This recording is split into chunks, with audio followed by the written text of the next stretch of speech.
Tout près de toi est la parole. Elle est dans ta bouche et dans ton cœur.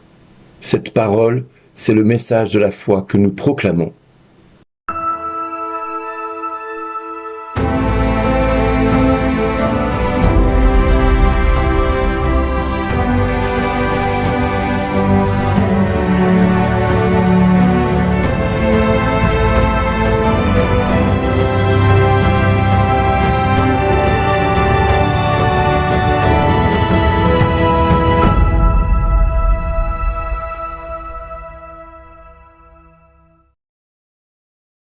Bonjour les amis, je suis heureux de vous retrouver pour ce 7 minutes pour Jésus et aujourd'hui la parole est claire. C'est une parole qui doit nous donner la vie, une parole qui ne doit pas s'éloigner de notre cœur ni de notre bouche.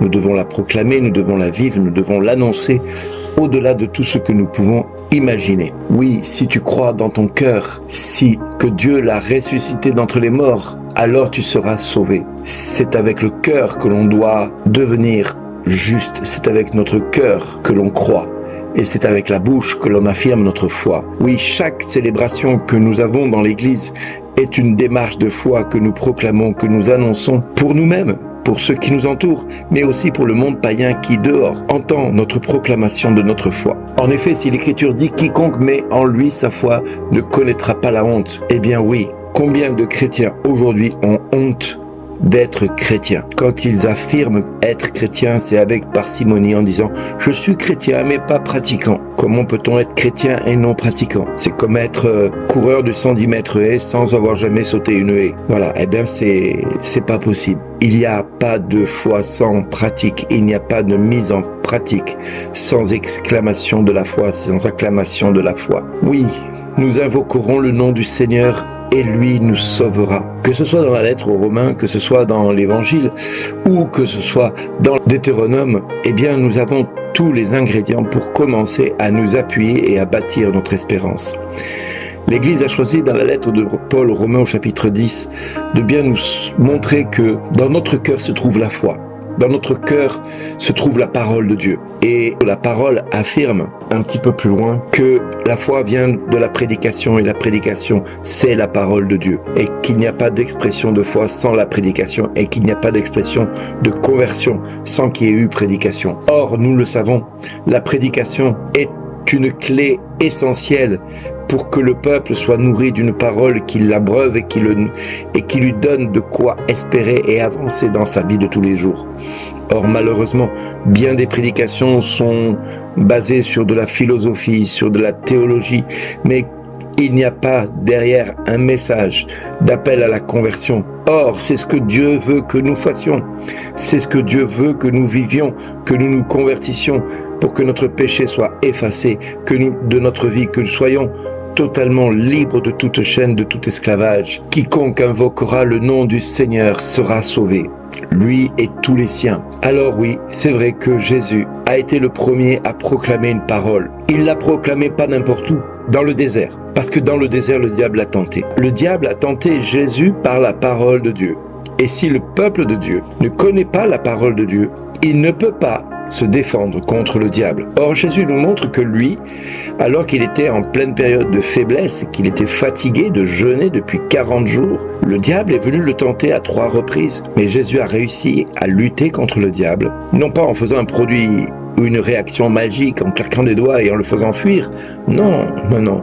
Il l'a fait fuir par la parole de Dieu. Trop souvent, nous pensons que nous pouvons lutter contre le diable avec nos petits bras musclés comme si nous avions un grand S sur la poitrine comme Superman, ou des ailes dans le dos comme des anges, ou une couronne au-dessus de nos têtes comme pour être un saint. Non, Jésus a lutté contre le diable avec la parole de Dieu. Libre à chacun de nous de laisser cette parole dans une bibliothèque et de la laisser prendre la poussière, ou de l'ouvrir et de la méditer jour et nuit. Que cette parole ne s'éloigne pas de ton cœur ni de ta bouche. À nous d'en faire quelque chose.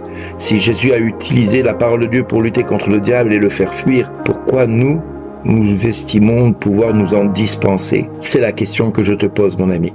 Alors si la parole de Dieu est venue pour ce petit reste qu'étaient les Romains, quelque part des Romains qui étaient des païens, donc si toi dans ton cœur aujourd'hui tu entends cette parole et que ce message vient jusqu'à toi, c'est peut-être parce que le Christ attend que tu te convertisses, que tu te mettes à croire en lui, que tu te mettes à espérer en lui.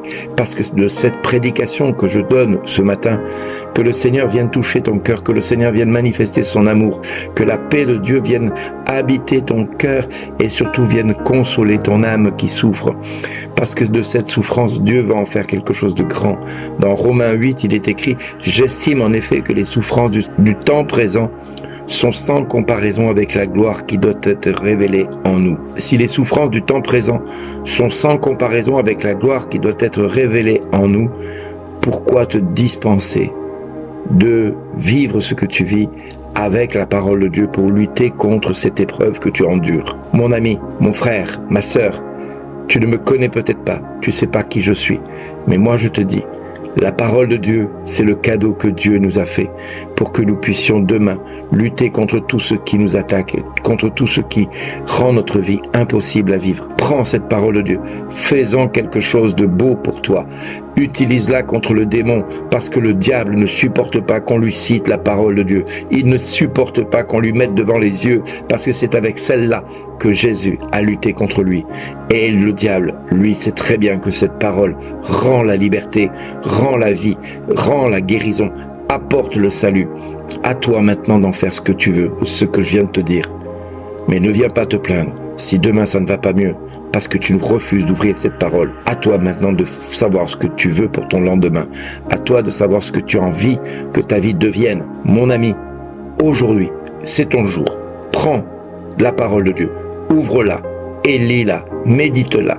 Même si tu ne comprends pas ce que tu lis, Dieu s'en charge pour faire fuir l'ennemi à travers ce que tu vas lire. Peu importe ce que tu vas comprendre, peu importe ce que tu ne vas pas comprendre, le diable, lui, ne supportera pas que tu lises la parole de Dieu. Alors mon ami, à ce moment-là, tu pourras entendre dans ton cœur ce que Dieu me dit tous les jours à moi, et ce que moi je te dis aujourd'hui, à mon tour, pour que tu l'entendes de ma bouche. Merci d'exister.